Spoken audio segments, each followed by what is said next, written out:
오늘 2024년도 마지막 주일입니다. 이렇게 하나님께서 살아가는데 한 해의 마지막을 이렇게 주십니다. 왜 이렇게 한 해의 마지막에 오게 하셨을까요? 그것은 사람의 인생이 끝이 온다는 것을 다시 상기하라고 해서 이렇게 주신 줄로 믿습니다. 근데 우리 인생의 끝이 오면은 세상에 누가 주인공일까요? 세상에 끝이 올 때 세상에 많은 훌륭한 사람, 부귀영화로 가득 찬 사람도 있겠지만 오직 하나님의 백성들, 하나님의 만시전부터 택하심을 받은 사람들이 하나님의 이 세상의 주인공임을 성경은 가르쳐주고 있습니다. 그러므로 우리가 이 한 해의 마지막을 지내면서도 세상 많은 사람이 살고 있지만 우리가 이 세상의 주인공이다. 그런 마음의 자세로 우리 이 예배에 함께 드릴 수 있기를 바랍니다. 오늘 우리 10장 말씀을 우리가 참고하는데요. 10장 말씀은 어떤 사건, 사고 같은 게 없죠. 순전히 이름들로, 사람의 이름으로 가득 차 있고 나라가 나옵니다. 성경 최초로 나라라는 이 말씀이 이 5절에 나오죠. 5절 한번 봉독해 보실까요? 이들로 여러 나라 백성으로 나뉘어서 각기 방언과 족국과 나라대로 바닷가의 땅에 머물렀더라. 나라라는 말씀이 처음으로 나오고 또 방언이 나오죠. 여러 방언과 족속과 있습니다. 그렇다면 창세기 10장과 11장은 시간적인 순서로 봐서는 바뀌어서 기록되어야 한다. 그러니까 창세기 10장이 창세기 11장 이후에 기록된 것이야. 그 이후의 사건이라고 우리가 이렇게 볼 수 있습니다. 이것은 어떤 사건이 아니고 그냥 이렇게 그 사람들 이름만 쭉 기록되어 있기 때문에 이게 이렇게 먼저 기록된 것 같습니다. 왜 그렇습니까? 창세기 11장 그 바벨탑 사건 때는 온 세계 언어가 하나였어요. 다른 방언이 없었어요. 다른 방언이 생긴 것은 이 바벨탑 이후에 생겼죠. 하나님께서 언어를 혼잡게 하셨으니까요. 근데 여기 방언이 이렇게 나오고 있지 않아요? 그렇기 때문에 시간적으로 봐서는 창세기 10장이 21장 후에다 이렇게 생각할 수가 있는 것입니다. 그리고 우리가 꼭 이 말씀을 오늘 참고하는데 이 말씀을 여러분들 읽어보실 때 아무 재미도 없을 것이고 이게 읽고 싶은 생각도 안 날지 모르겠어요. 그러나 칼빈은 그런 말을 했어요. 이렇게 여러 가지 이름만 기록된 이 성경을 연구하는 사람들은 그들의 근면성을 인정해야 한다. 아주 부지런하고 성실한 신앙인이 이것을 이렇게 깊이 상고할 것이라고 이렇게 말하고 있습니다. 오늘 우리가 이 본장을 통해서 기억해야 할 것은 첫째로 세상이 지금 굉장히 빨리 회복됐다는 것을 우리가 알 수가 있습니다. 이 노아 홍수로 말미암아 겨우 8식구 남았는데 그 8식구 때문에 우리 창세기 10장에는 나라가 몇 나라가 나오냐면 70나라가 나와요. 70나라가 금방 이렇게 생겼다 하는 것은 무엇을 의미할까요? 이것은 이 세상이 이렇게 빨리 회복되는 것은 바로 하나님의 은혜였다 하는 사실을 의미하고 있습니다. 하나님께서 창세기 1장 28절에 생육하고 번성해서 땅에 충만하고 땅을 정복하라고 하신 그 말씀이 아직도 유효하다 하는 것을 의미하는 것입니다. 그래서 이 하나님은 계속 이렇게 생육하고 번성의 축복을 주실 뿐 아니라 9장에서 육식을 허용을 하십니다. 그래서 육식을 허용하신 것은 뭐냐면 우리 먹고 살 음식물을 구하기가 더 쉬웠다. 그래서 사람이 더 살기 좋게 이렇게 하셨다 하는 것을 의미하고 그래서 종족이 빨리 번성했다고 볼 수 있습니다. 어떤 분은 그런 말 했어요. 하나님은 지워지지 않는 펜으로 기록하시고 실현치 않는 혀로 말씀하시며 실패하지 않는 손으로 일하신다 하셨습니다. 바로 이렇게 하나님은 한번 말씀하시면 그 말씀이 그냥 하나님이 말씀하고 우리 사람이 다 지키는 게 아니고 하나님이 그 말씀이 이루어지도록 역사를 하십니다. 그래서 이사야서 55장에 보면은 비난 눈이 내려서 그냥 하늘로 올라가는 게 아니고 땅을 적셔서 싹이 나고 꽃이 피고 열매가 몇 개 있어 심는 자에게 씨를 주고 먹는 자에게 양식을 주신다. 하나님 말씀은 반드시 열매를 맺는 그런 말씀이십니다. 그래서 우리가 하나님 말씀이 소중합니다. 그리고 오늘 본문 말씀 통해서 또 기억할 것은 인류는 한 조상에게서 난 한 형제라 하는 사실입니다. 백인, 흑인, 황인종 여러 다 있지만 다 한 혈통에서 나온 한 형제라는 것을 의미하고 있습니다. 그래서 우리는 이 국적이 다르다고 해서 사람을 차별해서는 안 될 것입니다. 사람을 차별해가지고 많은 사람을 죽인 사람이 있죠. 우리가 그런 사람을 절대 따라가면 안 됩니다. 그리고 우리 인류 역사는 하나님의 섭리의 현장이라고 하는 사실을 또 우리가 기억을 해야 되겠습니다. 세상의 모든 역사는 하나님이 지금 섭리하시는 현장입니다. 지금 우리나라도 마찬가지입니다. 전국이 매우 혼란하지만 지금 하나님은 섭리하고 계십니다. 하나님은 섭리 가운데서 이루어지고 있는 것입니다.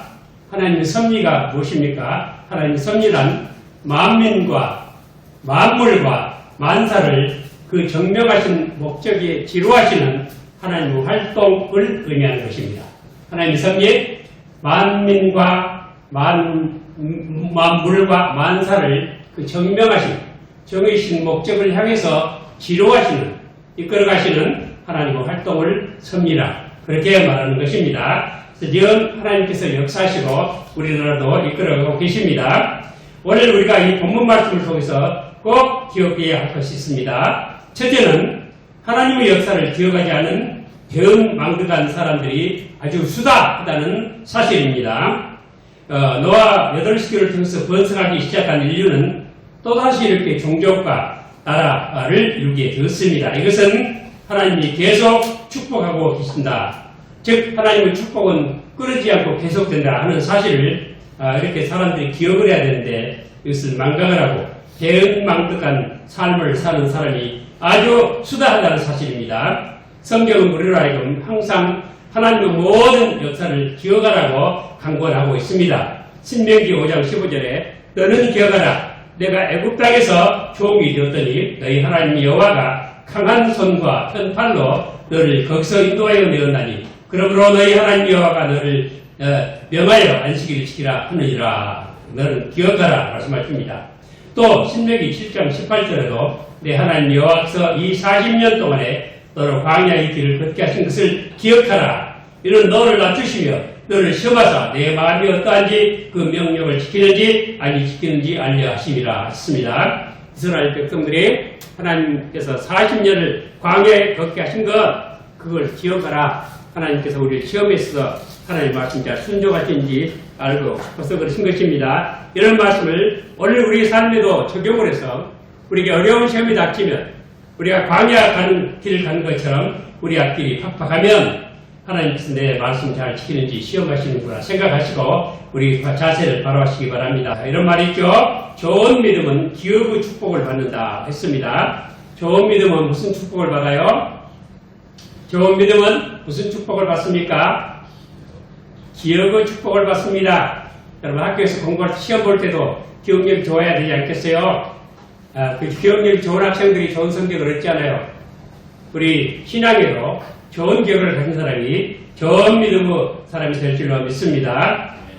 그러므로 우리는 항상 하나님 은혜를 기억하는 그런 성도가 다 되시기를 바랍니다. 근데 이 세상에는 지금 하나님 말씀을 기억을 하지 않습니다. 하나님 말씀을 기억을 하려면 어떻게 해야 될까요? 하나님 말씀 기억하는 방법은 성경을 부지런히 읽는 거예요.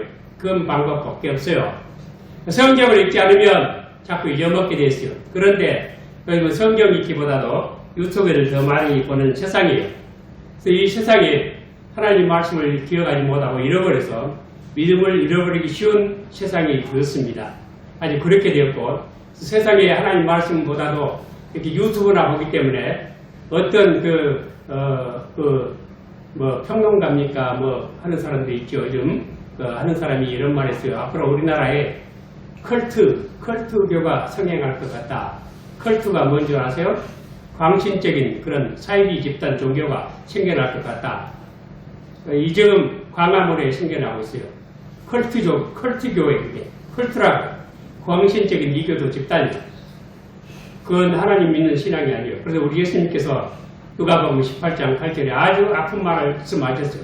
뭐라고 하셨느냐 하면 그러나 인자가 올 때 세상에서 믿음을 보겠느냐 이런 아픈 말씀을 하셨습니다. 우리는 항상 하나님 말씀을 기억하기 위해서 다른 무엇보다도 성경을 많이 읽어야 되겠다 하고 결단하시기 바랍니다. 내년에는 반드시 성경을 꼭 한 번씩 다 읽으시길 바랍니다. 성경을 읽어야 기도도 나오고 찬양도 나오고 믿음이 생깁니다. 그리고 세상을 이길 수 있는 힘을 얻습니다. 성경 읽지 않으면 이 노아의 후손들처럼 또 이 에녹의 후손들처럼 금방 이 신앙에서 떨어지고 말 것입니다. 그리고 꼭 우리가 또 기억해야 할 것은 세상에는 권세 있는 자가 많지만 반드시 하나님 때가 온다 하는 사실입니다. 우리 8절 9절 말씀 한번 보실까요? 구스가 또 니므롯을 낳았으니 그는 세상에 처음 영월이라. 그가 여호와 앞에서 특이한 사냥꾼이 되었으므로 속담에 이르기를 아합은 여호와 앞에 니므롯 같은 특이한 사냥꾼이로다 하더라 했습니다.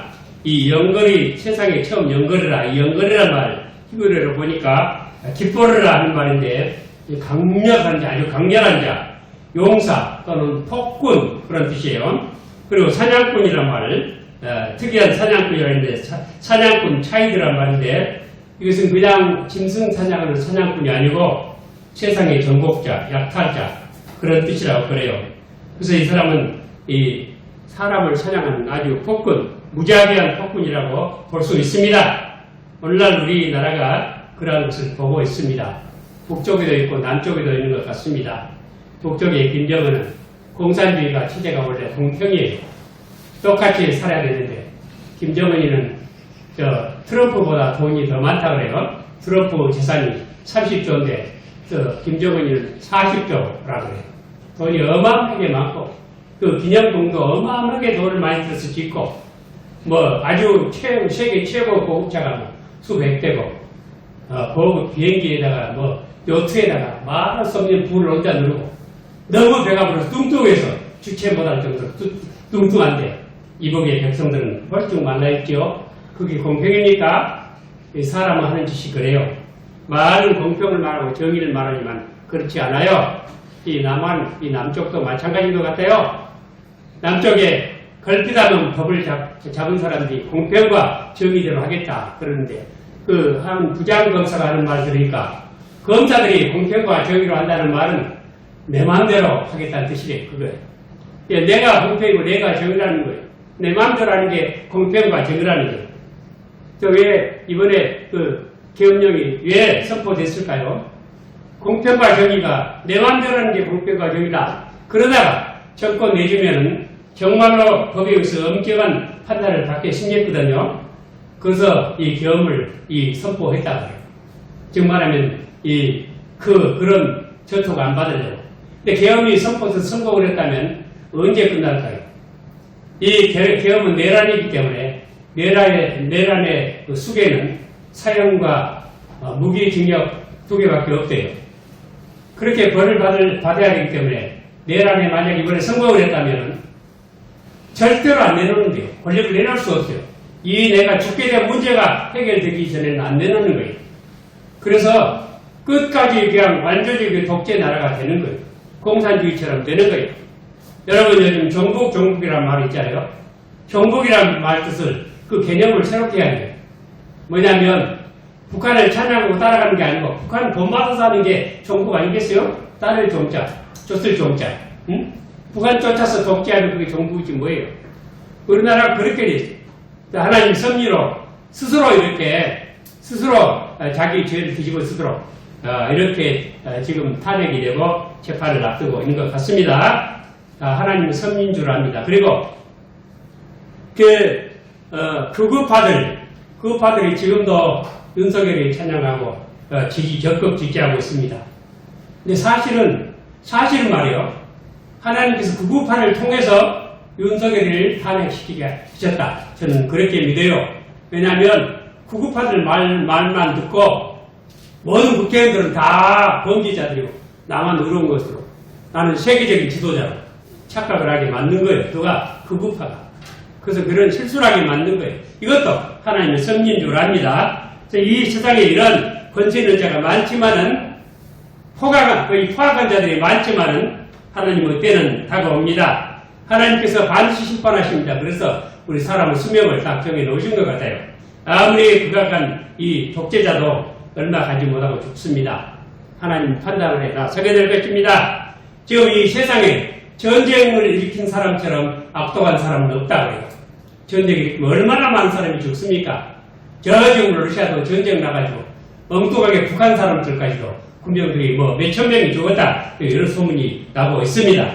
참으로 이렇게 포악한 사람들 많지만 세상은 그들 것이 아니고 하나님의 때가 오면 하나님의 백성들이 세상의 종자가 되고 씨가 된다는 사실 드러나게 될 것입니다.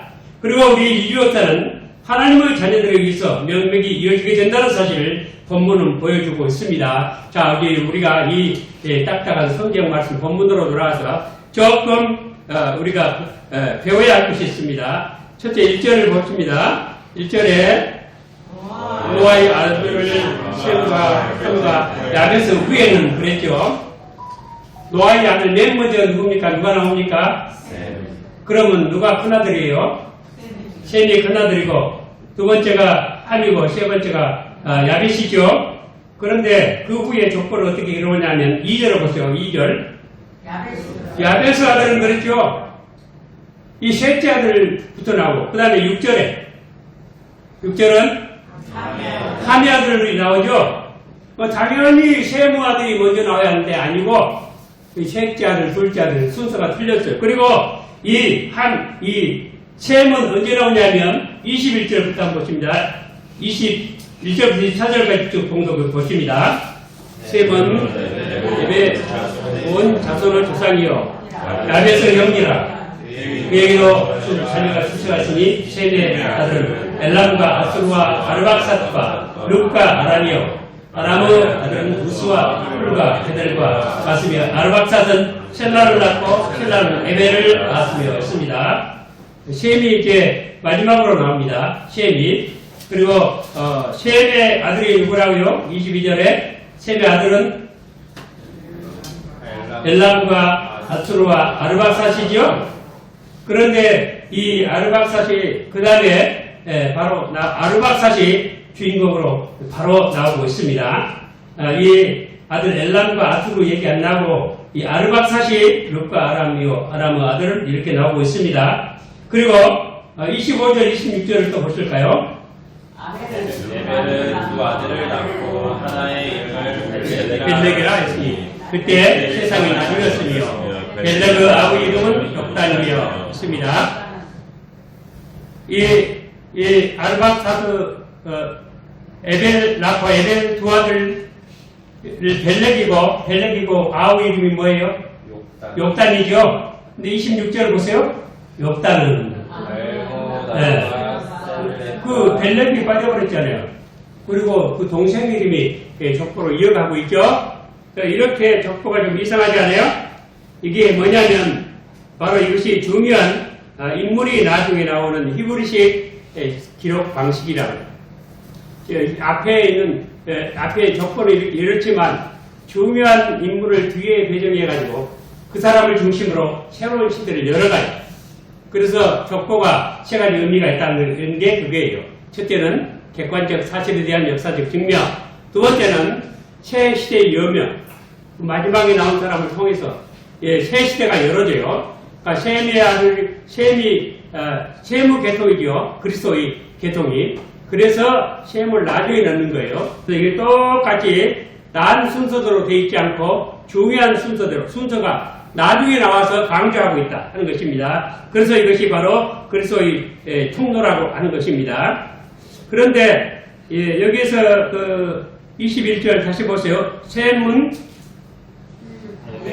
에벨 온 자손의 조상이어 있죠. 이때 에벨이라는 이름이 나오는데 셈의 아들이죠. 큰아들. 이 에벨에서 히브리라는 말이 나왔대요. 에벨에서 에벨 히브리 비슷하죠. 에벨 히브리. 이 받침이 모음이 다르니까요. 히브리는. 그래서 에벨에서 히브리가 나와. 히브리는 건너왔다는 뜻이에요. 아브라함이 유프라데 강을 건너왔잖아요. 그래서 히브리라는 말이 거기서 나왔고 나중에 이 벨렉이라는 이름도 나왔죠. 이 벨렉이라는 이름은 그 나뉘었다는 뜻이에요. 나뉘었어요. 나라가 나뉘어지는 거예요. 그런 뜻이라고 그럽니다. 그런데 오늘 본문을 통해서 우리가 이제 꼭 생각해야 할 것이 있는데 나라가 몇 나라라 그랬어요? 나라가 몇 나라예요? 이 10장에 몇 나라가 나옵니까? 예, 70개의 나라가 나와요. 제가 일일이 세어봤어요. 이 나라가 70개 나라가 나오는데 하나님께서 나라를 70개의 나라로 나눈 의미가 또 있어요.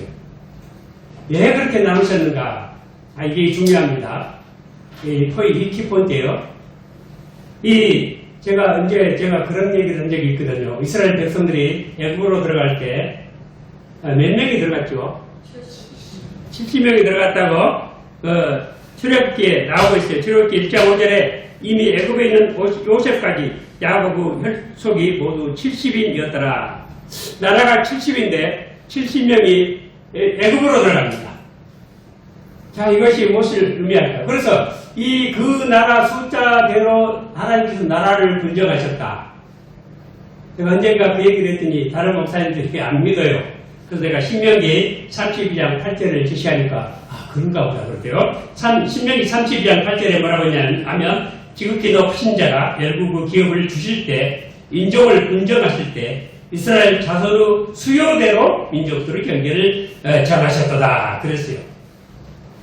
그렇구나. 70나라인데 70명이 이스라엘 백성 바로 그 사람들 의미하는구나. 그러면 이스라엘 백성 야곱 그 70명 식구가 애굽으로 들어가는 것은 무엇을 의미하느냐? 하나님의 백성이 생명의 종자, 생명의 씨가 지금 이 불신 세상으로 침투해 들어간다 하는 것을 의미하는 거예요. 그래서 우리 하나님의 백성들이 생명의 씨예요. 이 생명의 씨가 있기 때문에 세상이 유지되는 거예요. 다 믿으시기 바랍니다. 하나님 바로 섬기고 하나님 말씀대로 바로 서야 종교와 윤리가 바로 섭니다. 그래서 세상이 유지되는 것입니다. 그래서 마태복음 28장 19절 20절에 우리 주님 부활하신 이후에 말씀하셨죠. 그러므로 너희는 가서 모든 족속으로 제자를 삼아 아버지와 아들과 성령의 이름으로 세례를 주고 내가 너희에게 분부한 모든 것을 가르쳐 지키게 하라. 이렇게 말씀하시면서 볼지어다 내가 세상 끝날까지 너희와 항상 함께 있으리라. 이렇게 우리 주님 말씀하셨습니다. 그래서 우리가 세상에 모든 사람을 제자로 삼을 수 있는 참된 진리를 우리는 가지고 있습니다. 참된 구원의 도리를 가진 사람은 하나님께서 택하신 백성들, 곧 예수 그리스도 아닌 사람들, 예수 믿는 사람만이 세상의 모든 백성들을 스승이 될 자격이 있고 그들을 구원으로 이끌 수 있는 참된 진리의 단지자가 되었다 하는 사실입니다. 그래서 오늘 우리가 이 마지막 주를 지키면서 내가 세상의 주인이다. 나 때문에 세상은 유지될 것이고 세상은 살아날 수가 있다.